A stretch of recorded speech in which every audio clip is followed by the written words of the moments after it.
শতায়ু গৰকা মাঘৰিটাৰ চামচা পাংয়ুক ককাৰ দেহাৱসান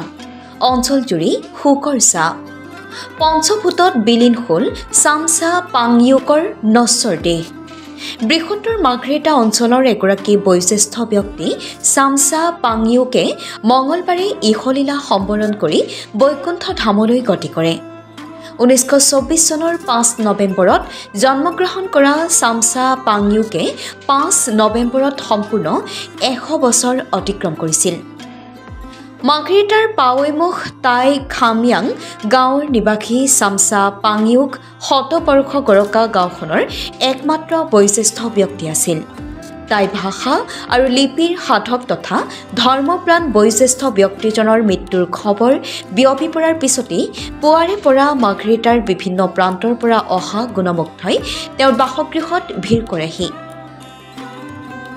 অঞ্চলটোৰ বিভিন্ন অনুষ্ঠান প্ৰতিষ্ঠান তথা বিভিন্ন প্ৰান্তৰ পৰা অহা ৰাইজে শতবৰ্ষ অতিক্ৰম কৰাৰ চামচা পাংয়ুকক অন্তিম শ্ৰদ্ধাঞ্জলি জ্ঞাপন কৰে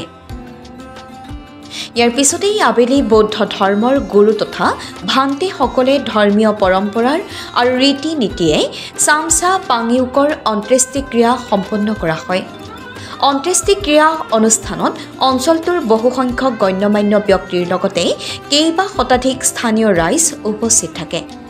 মৃত্যুৰ সময়ত চামচা পাংয়ুক ককাই 4জন পুত্ৰ 5গৰাকী বোৱাৰী 2গৰাকী কন্যা আৰু 13গৰাকী নাতি নাতিনীক ইহ সংসাৰত এৰি থৈ গৈছে মৃত্যুৰ সময়ছোৱালৈকে চামচা পাংয়ুক অঞ্চলটোৰ বিভিন্ন অনুষ্ঠান প্ৰতিষ্ঠানৰ সৈতে জড়িত আছিল মাঘৰিটা প্ৰামিডু বৰুৱা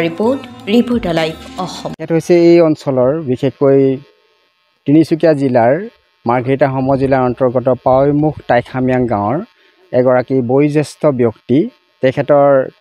তেখেতে জন্ম হৈছিল 1924 চনৰ 5 নৱেম্বৰত তেখেতৰ ইতিমধ্যে যোৱা নৱেম্বৰ 5 তাৰিখে 100 বছৰ পূৰ্ণ হৈছে তেখেতৰ সেই উপলক্ষে এটা অনুষ্ঠানো কৰা হৈছিল আৰু তেখেত যোৱাকালি বিয়লি প্ৰায় 4:30 বজাত ইহ সংসাৰৰ পৰা দেহাৱসান ঘটে গতিকে তেখেত এই অঞ্চলৰ এগৰাকী বয়োজ্যেষ্ঠ ব্যক্তি হিচাপে এই অঞ্চলৰ সকলোৱে তেখেতৰ দুখত মিৰমান হৈ পৰিছে তেখেতৰ এই অঞ্চলৰ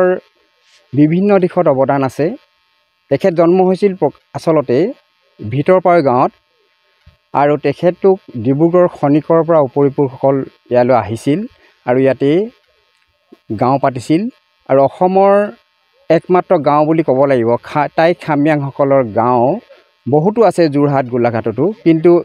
এইখন গাঁৱত টাই খাময়াংসকলৰ ভাষা সংস্কৃতি সকলোবিলাকেই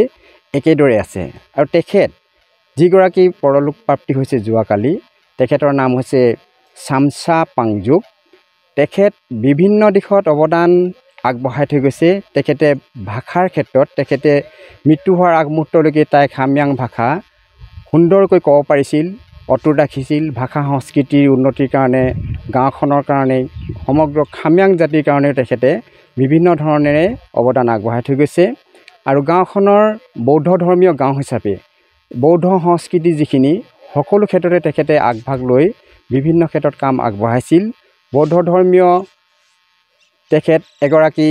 পাঠক হিচাপে তেখেতে ভালেমান দিন গাঁওখনৰ পাঠকৰ কাম হিচাপে পাঠকৰ দায়িত্ব তেখেতে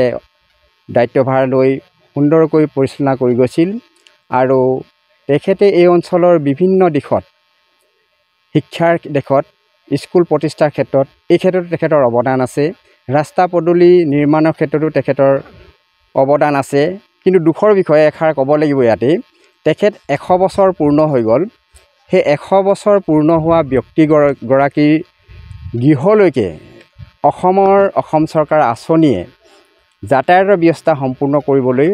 সক্ষম আজিলৈকে নহ'ল তেখেতৰ বাসগৃহলৈ প্ৰায় 100 মিটাৰমান দূৰত্ব এতিয়াও বোকাপানীৰে ভৰি আছে ৰাইজে এতিয়া বোকাপানী খচকিয়ে তেখেতৰ এই অন্ত্যেষ্টিক্ৰিয়া সম্পন্ন কৰিবৰ কাৰণে আহিছে আৰু তেখেতৰ এই অৱদানৰ কথা সকলোৱে কেতিয়াও পাহৰিব নোৱাৰে সেইকাৰণে এই অঞ্চলৰ সকলো দল সংগঠন